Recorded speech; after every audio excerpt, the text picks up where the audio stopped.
அனைவருக்கும் வணக்கம். இன்றைக்கி நாம் பார்க்கக்கூடியது முத்திரைகள் பற்றின அந்த அடிப்படை புரிதல் ஏற்கனவே போன வீடியோவில் நம்ம பார்த்துருந்தோம். அதனோட தொடர்ச்சியாக இன்னும் சில தகவல்களை இந்த வீடியோவில் நம்ம பார்ப்போம். கடந்த பதிவில் 5 பஞ்சபூதங்கள் அது எப்படி நம்ம உடம்புல வேலை செய்யுது, வெளியே பிரபஞ்சத்தில் இருக்கக்கூடிய பெரிய பஞ்சபூதங்கள் அது அப்படியே சிறுசாகி நம்முடைய உடம்புக்குள்ள சிறிய பஞ்சபூதங்களாக மாறி இருக்கு. வெளியே இருக்கக்கூடிய 5 பஞ்சபூதங்கள் இங்கே உள்ள இருக்கக்கூடிய 5 பஞ்சபூதங்களை தொடர்பு கொள்ளுது. வெளியே இருக்கக்கூடிய நெருப்பு உள்ள இருக்கக்கூடிய நெருப்பாக இருக்கக்கூடிய காற்று தொடர்பு கொள்ளுது. வெளியே இருக்கக்கூடிய காற்று உள்ள இருக்கக்கூடிய நுரையீரல்களை தொடர்பு கொள்கிறது. வெளியே இருக்கக்கூடிய நிலம் உள்ள இருக்கக்கூடிய மண்ணாக இருக்கக்கூடிய மண்ணீரலை தொடர்பு கொள்கிறது. வெளியே இருக்கக்கூடியது பெரிய நீர், உள்ளே இருக்கக்கூடிய சிறுநீர், இருக்கக்கூடியது ஆகாயம், உள்ளே இருக்கக்கூடிய கல்லீரலை தொடர்பு கொள்கிறது. இந்த தொடர்புகளுக்குள் ஏதாவது ஒரு தொடர்பில் குறைபாடு உருவாகும் பொழுது இங்கே இருக்கக்கூடிய 5 பஞ்சபூதங்களும் வெளியே இருக்கக்கூடிய 5 பஞ்சபூதங்களுடைய ஆற்றலை பெற்றுத்தான் இது இயங்குது. அப்படி இருக்கும் பொழுது வெளியே இருக்கக்கூடிய 5 பஞ்சபூதங்களோட தொடர்புகள் உடம்புக்குள்ளே இருக்கக்கூடிய ஏதாவது ஒரு பூதத்தினுடைய தொடர்பு குறையும் பொழுது அது தொடர்பான பிரச்சனைகள் நம்ம உடம்புல வரும்.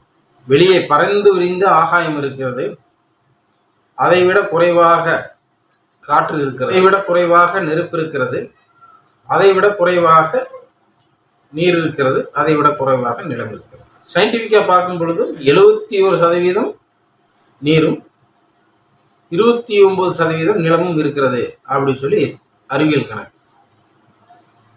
ஆனால் ஒட்டுமொத்த பூமி முழுக்கவுமே நிலம்தான் இருக்கிறது. அந்த நிலத்தில் 71% தண்ணீர் இருக்கிறதுங்கிறத உண்மையானது. சரி, நம்ம உடம்புக்குள்ள இதே தத்துவம் அப்படியே ரிவர்ஸாக இருக்கிறது. பைபிளில் ஒரு வசனம் சொல்லப்பட்டிருக்கும், மண்ணினாலே மனிதனை படைத்தேன் அப்படின்னு சொல்லி. இந்த மண்ணினாலே மனிதனை இறைவன் உருவாக்கினார். பஞ்சபூதங்களில் மண்ணிலே நாம் பிறந்தோம். இந்த மண்ணில் விளைகிற உணவுகளை நாம் சாப்பிடுகிறோம். இறுதியில் இந்த மண்ணுக்கே போயிடும். அப்போது நம்முடைய ஆரம்பம், வாழ்க்கை, முடிவு அனைத்துமே இந்த மண் சார்ந்தே இருக்கிறது.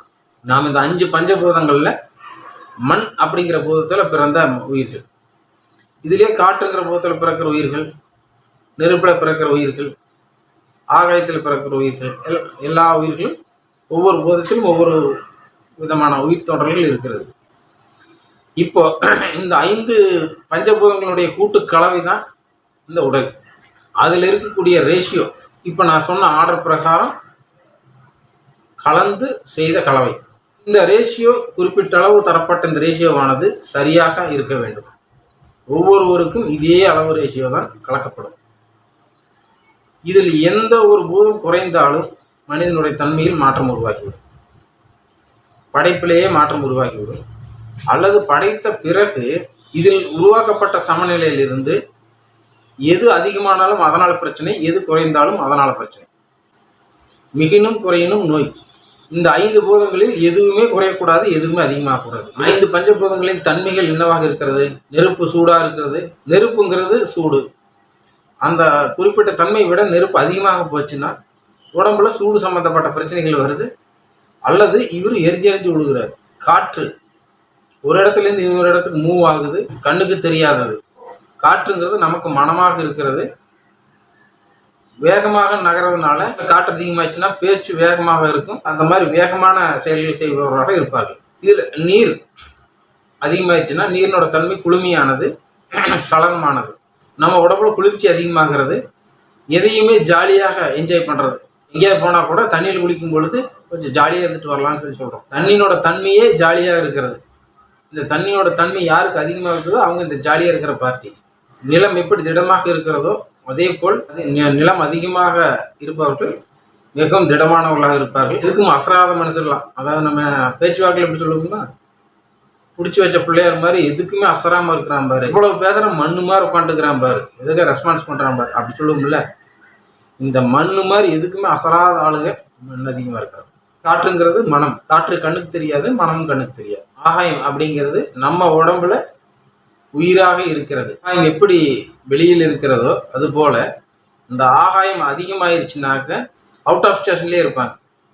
எப்போ வீட்டுக்கு வருவார், எப்போ போவார்னு யாருக்குமே தெரியாது. ஆனால் வர வேண்டிய நேரத்தை கரெக்டாக வருவாருங்கிற மாதிரி ஆள் எப்போ பாரு வெளி சுற்றிட்டு இருக்கிறது ஆள் பூரா ஆகாயம் அதிகமாக இருக்கிறவங்க. ஒருவேளை அதே ஆகாயம் குறைஞ்சி போச்சுன்னா ஆள் வீட்டுக்குள்ளேயே தான் இருப்பார், வெளியே எங்கேயும் வர மாட்டார். அவருக்கு வெளியே எங்கே வரக்கும் பிடிக்காது, எப்பவுமே வீட்டுக்குள்ளே தான் இருப்பார். தக்காளி நம்ம எடுத்துக்குவோம். நெருப்பு, நிலம், காற்று, நீர், ஆகாயங்கிற 5 பஞ்சபூதங்களும் குறிப்பிட்ட அளவில் கலக்கப்பட்டிருக்கிறது.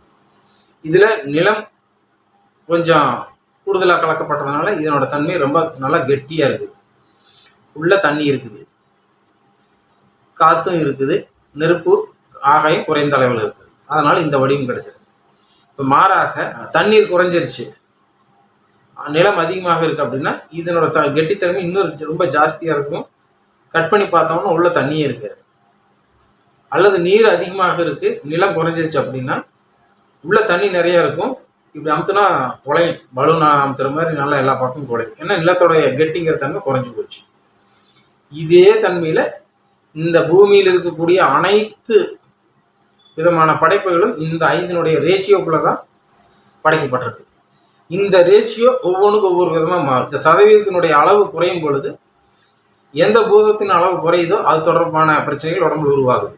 நம்ம ஒரு செங்கல் எடுத்துக்கிறோம், அந்த செங்கலில் குறிப்பிட்ட அளவு தண்ணி, குறிப்பிட்ட அளவு மண், குறிப்பிட்ட அளவு சூடு பண்ணி அதை தண்ணியில் கொஞ்ச நேரம் வெயிலில் காய வச்சு எடுத்து பேக் பண்ணுறோம்.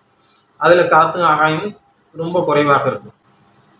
இப்போ இதில் தண்ணி ரொம்ப ஜாஸ்தியாக போச்சுன்னா அந்த ஷேப் வராது, மண் ரொம்ப கம்மியாக போச்சுனாலும் அந்த ஷேப் வராது, இல்லை சூடு கம்மி பண்ணுற அளவு குறைஞ்சி போச்சுனாலும் அந்த கெட்டித்தன்மை உடஞ்சிடும்.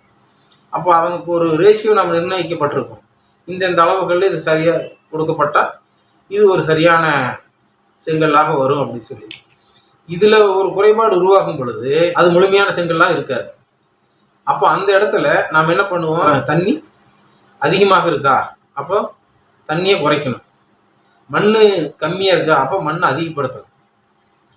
இப்படி பண்ணும்போது அதனுடைய சமநிலை வந்துடும், அந்த வடிவம் வந்துடும். சேம் இதே விஷயந்தாங்க. நமக்கு தரப்பட்ட 5ல் அது குறிப்பிட்ட அந்த ரேஷியோக்குள்ளே இருக்கும்போது எந்த பிரச்சனையும் வர்றதில்லை.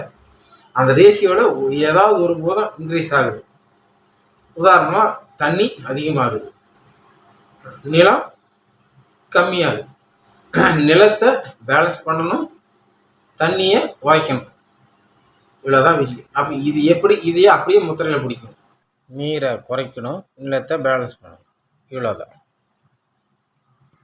நம்ம உடம்புல எது அதிகமாக இருந்தாலும் எது குறைந்து இருந்தாலும் அதை பேலன்ஸ் பண்ணுறது தான் முத்திரை. அந்த முத்திரைகளில் அந்த பேலன்ஸ் தண்ணி இருக்கும். ஒன்று அதிகப்படுத்துவீங்க, ஒன்றை குறைப்பீங்க, ஒன்று பேலன்ஸ் பண்ணுவீங்க. எதெல்லாம் அதிகமாக இருக்கோ எதெல்லாம் குறைஞ்சிருக்கோ அதை அப்படியே பேலன்ஸ் பண்ணிக்கிட்டே வர்றது தான் முத்திரை. இவ்வளோ தான் சிம்பிள். அப்போ அது அந்த சமநிலைக்கு வந்துடும். அப்படி நாம் அதை பிடிக்கும் பொழுது அதில் எந்த விரல் நமக்கு பிடிக்க முடியலையோ அந்த விரலினுடைய தொடர்புடைய பூதம் தான் நம்ம உடம்புல பிரச்சனையாக இருக்குது அப்படின்னு நான் புரிஞ்சுக்கலாம். நான் பிடிக்கிறோம், ஏதாவது ஒரு விரல் இப்படி தூங்கிடுச்சு, இப்படி பாருங்க, இந்த ஒரு சுண்டு விரல் மட்டும் இப்படியே இழுக்க முடியல, இந்த இடத்துல வலிக்குது, இல்லைன்னா இது பின்னாடி இருக்குது, இந்த விரல் பின்னாடி இருக்குது, இது பாருங்க, இது இங்கே இருக்கணும், மாறாக இது பின்னாடி போகாமல் இப்படி இருக்குது, இல்லைன்னா இப்படி இப்படி மடங்கிட்டு நிற்க கோக்கி மாதிரி. அப்போ இங்கே இந்த போதில் பிரச்சனை இருக்குன்னு காட்டிக்குது, அவ்வளோதான். அப்போ இது சமநிலை ஆகும் பொழுது இதுக்குள்ளே இருக்கிற பிரச்சனை டேலியாகும், அல்லது இங்கே டேலியாகும் பொழுது இங்கே இருக்கிற பிரச்சனை சால்வ். அவ்வளோதான். பிரபஞ்சத்தை பற்றி தெரிந்து கொள்ளுங்கள், உடலை பற்றி புரிந்து கொள்ளுங்கள். உடலில் ஆரோக்கியமாகும், மனதில் நிம்மதியாகும்.